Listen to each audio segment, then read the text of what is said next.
Hello student, welcome to my channel. So student, जैसा कि हम सोशियोलॉजी यानी समाज शास्त्र बीए फर्स्ट सेमेस्टर का यूनिट 3 स्टार्ट कर चुके हैं और हमने इसका 4 टॉपिक पूरा कंप्लीट भी कर लिया है, वो भी नोट्स के साथ। तो देखिए क्या क्या हमने कंप्लीट कर लिया है।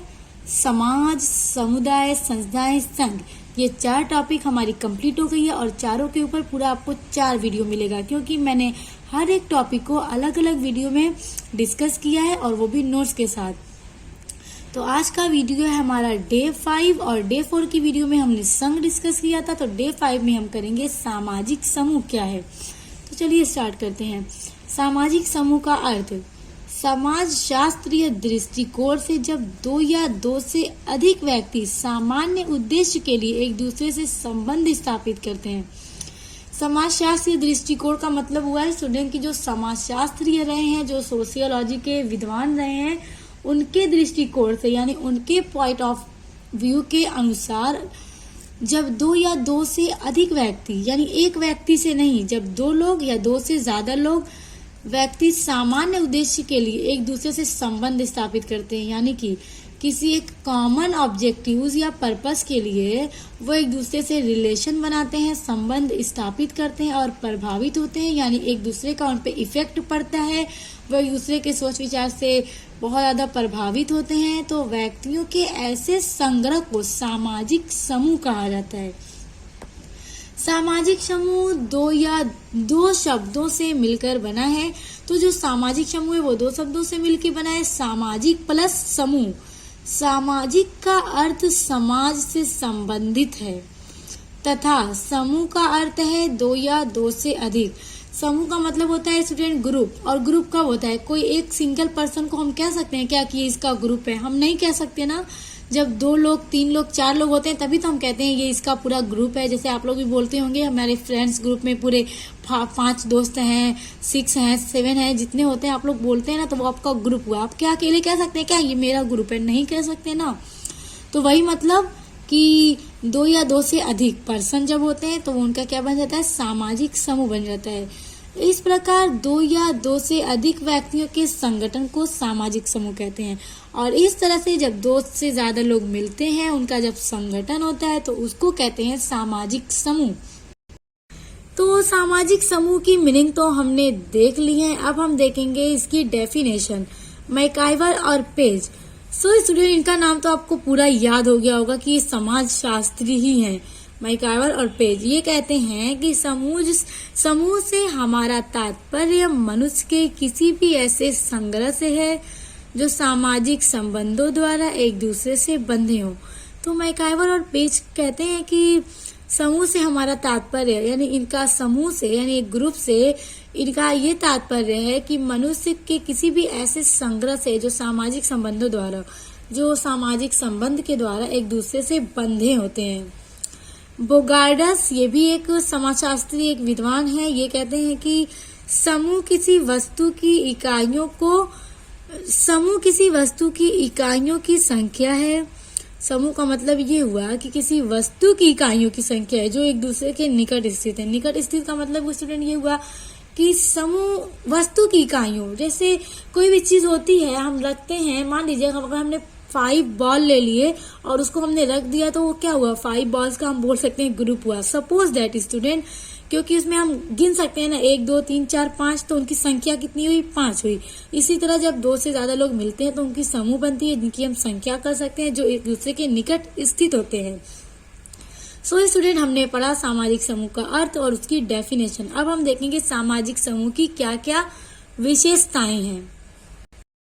तो सामाजिक समूह की विशेषताएं का पहला पॉइंट है सामान्य हित। सामाजिक समूह के सभी सदस्यों के हित प्राय समान होते हैं। सामान्य हित होने से समूह का स्थायित्व बढ़ता है। कहने का मतलब ये है स्टूडेंट की जो सामाजिक समूह होता है उसमें जितने भी सदस्य होते हैं, मेंबर होते हैं, उनका जो हित होता है वो हमेशा समान होना चाहिए, एक जैसा होना चाहिए। मान लीजिए अगर एक ग्रुप बना दिया जाए और कह दिया जाए कि 5 जितने लोगों का भी ग्रुप है, मान लीजिए 5 लोगों का ग्रुप बना दिया गया और कहा गया आप लोगों को ये काम करना है। अब उसमें से दूसरा बोले, एक बंदा बोले कि मैं ये नहीं करूंगा, तो क्या जो उनका काम है वो आगे बढ़ पाएगा? बिल्कुल भी नहीं बढ़ पाएगा। इसलिए ग्रुप के जितने भी लोग हैं उन सबको एक ही तरह से रहना चाहिए, उनका हित समान होना चाहिए, तभी वो लोग आगे बढ़ सकते हैं और उनका समूह का स्थायित्व बढ़ेगा। दूसरा पॉइंट है 2 या 2 से अधिक व्यक्ति। एक सामाजिक समूह व्यक्तियों का संग्रहण होता है, अर्थात एक व्यक्ति समूह का निर्माण नहीं कर सकता। ये बात मैं आपको बता चुकी हूँ अभी कि एक अकेला व्यक्ति कभी भी समूह नहीं बन सकता। जब 2 से ज्यादा लोग मिलेंगे तभी हम उसको समूह कह सकते हैं। इस प्रकार 2 या 2 से अधिक व्यक्ति समूह के निर्माण के लिए आवश्यक होते हैं। इसीलिए 2 से ज्यादा व्यक्ति यानी पर्सन बहुत ज्यादा इम्पोर्टेंट होते हैं एक समूह को, एक ग्रुप को बनाने के लिए। तीसरा पॉइंट है सदस्यों की पारस्परिक जागरूकता। सामाजिक समूह के प्रत्येक सदस्य को अन्य सदस्यों तथा अपने समूह के प्रति जागरूक होना चाहिए।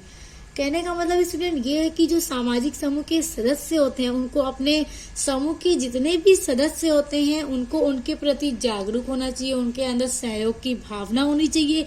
जैसा कि हम अपने सारे वीडियोस में पढ़ते आए हैं, समाज, समुदाय, संस्था, संघ में ये सारी चीजें हम पढ़ते आए हैं, इसलिए आपको समझ में आ रहा होगा कि उनके बीच सहयोग की भावना होना चाहिए, ये हम की भावना होनी चाहिए। पारस्परिक जागरूकता से सामाजिक संबंध विकसित होते हैं। जब ग्रुप के लोग एक दूसरे के प्रति जागरूक होंगे तो उनका जो समूह होगा, जो उनका सामाजिक संबंध होगा वो और ज्यादा विकसित होगा और ज्यादा विकास करेगा। चौथा पॉइंट है सामाजिक संबंध। सामाजिक संबंध का तात्पर्य यह है कि समूह के सदस्यों में पारस्परिक संबंध का होना अनिवार्य है। सो स्टूडेंट ये तो बहुत ही इम्पोर्टेंट विशेषता है सामाजिक समूह की।